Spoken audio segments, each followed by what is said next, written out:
আসসালামু আলাইকুম। আমলাদের সন্তানদের জন্য বিশেষ বিশ্ববিদ্যালয় স্থাপনের একটি দাবি উঠেছে। এই খবরটি প্রকাশ হয়েছে ইতিমধ্যে গতকালকে। খুবই অবাক কাণ্ড। যেমন আমি আমার নিজের অভিজ্ঞতা থেকে একটু বলি যে আমার বাবাও সরকারি অফিসার ছিলেন। কখনো চিন্তা করিনি যে একটা আলাদা বিশ্ববিদ্যালয় থাকতে হবে, বা আমার বাবাও কখনো চিন্তা করেনি। আমাদের টার্গেট ছিল যে ঢাকা বিশ্ববিদ্যালয় বা বুয়েট এগুলিতে কম্পিট করা। তো আমি যেহেতু আর্টসের স্টুডেন্ট, সুতরাং ঢাকা বিশ্ববিদ্যালয় ছিল আমার স্বপ্ন। সেটা হয়েছে, সেই স্বপ্ন পূরণ হয়েছে। ঢাকা বিশ্ববিদ্যালয় থেকে সাংবাদিকতা বিভাগে আমি অনার্স এবং মাস্টার্স করেছি। আজকে এতদিন পর এসে আমলাদের নিয়ে তো অনেক বিতর্ক, তাদের মান, তাদের সেই আগের সিএসপি যে অফিসারদের যে লেভেল ছিল সেই লেভেল থেকে অনেকখানি ডাউন তাদের পড়াশোনা, তাদের ক্যালিবার। যাই হোক, আমি সেটা যদি খোঁটা নাও দিই, সে আলোচনা যদি নাও করি, তারপরও এই যে আলাদা হইতে হবে কেন? এখানে এমদাদুল ইসলাম তিনি একজন চমৎকার একটা পোস্ট দিয়েছে। তিনি রাজুকের সাবেক প্রধান প্রকৌশলী ছিলেন। তার একটা লেখা থেকে আমি বিষয়টা পরিষ্কার হলাম, এবং আমি যা ভাবছিলাম ঠিক তাই।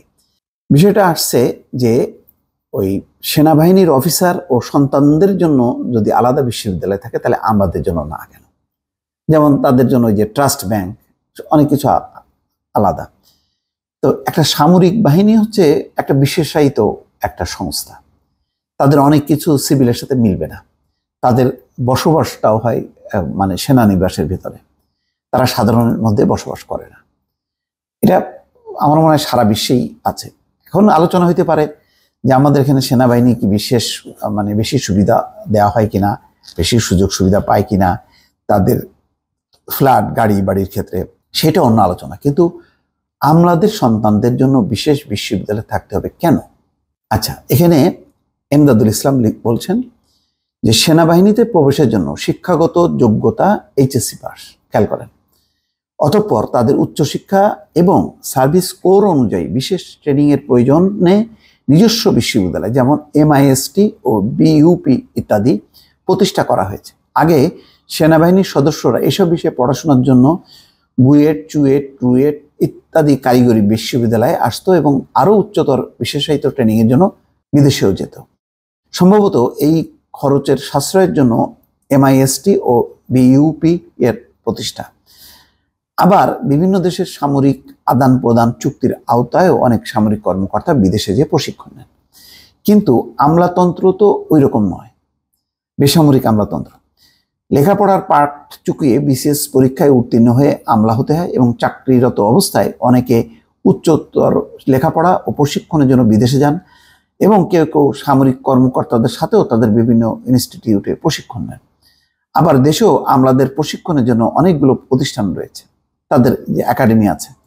অর্থাৎ এখন দেশে বিদেশের সামরিক বিশ্ববিদ্যালয় বা প্রশিক্ষণ কেন্দ্রে আমলা বা অসামরিক কর্মকর্তাদের প্রশিক্ষণের সুযোগ আছে। আমি নিজেও ইংল্যান্ডের সুইন্ডন রয়্যাল সামরিক কলেজে বিশেষায়িত উচ্চতর প্রশিক্ষণ নিয়েছি, এমদাদুল ইসলাম বলছেন।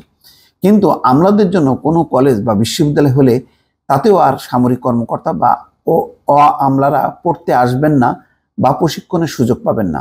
এ ব্যাপারে আপনার মতামতকে তিনি মতামত দিয়েছেন। বিশ্বের কোথাও শুনেছেন যে আমলাদের জন্য আলাদা কোনো বিশ্ববিদ্যালয় হয়?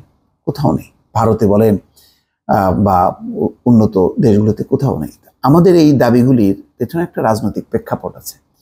সরকার এত বেশি রাজনীতি নির্ভর এবং আমলাতন্ত্র উপরে এত বেশি নির্ভর হয়েছে, তাদের এখন দল দরকার নেই। ক্ষমতায় থাকার জন্য তার আমলাতন্ত্র দরকার, পুলিশ প্রশাসন আর আমলা প্রশাসন, সিভিল প্রশাসন, তাদের উপর নির্ভরশীল। যার কারণে তারা নানান রকম সুযোগ সুবিধা এগুলি গ্রহণ করছেন, এবং তারা যে একটা এলিট বা ব্রাহ্মণ শ্রেণী, এটা প্রমাণ করার একটা মানসিকতা থেকে আমার ধারণা যে এরকম একটি প্রস্তাব এসেছে। এর আগে দেখেন, একটা রিপোর্ট করেছিলাম যে এতগুলো তাদের 9-10টা একাডেমি আছে, কক্সবাজারে বিশাল জায়গা নিয়ে আছে, তারপরেও তারা কেরানীগঞ্জে প্রায় 1400 কোটি টাকা দিয়ে একটা প্রস্তাব করেছে যে সেখানে তাদের আবার একটা একাডেমি থাকার দরকার। সেটাকে আবার জায়েজ করার জন্য বঙ্গবন্ধুর নামটা দিয়েছে। এই যে মানসিকতা, এবং তাদের দেখবেন যে এর আগে একটা রিপোর্ট এসেছিল যে তাদের কিছু কর্মকর্তাদের যে বাড়ি নির্মাণ এই মিন্টু রোডে, সেখানে সুইমিং পুল টুল সহ, মানে 2-3টা সুইমিং পুল সহ এলাই কারবার। এই বিলাসিতা আমাদের দেশে মানায়?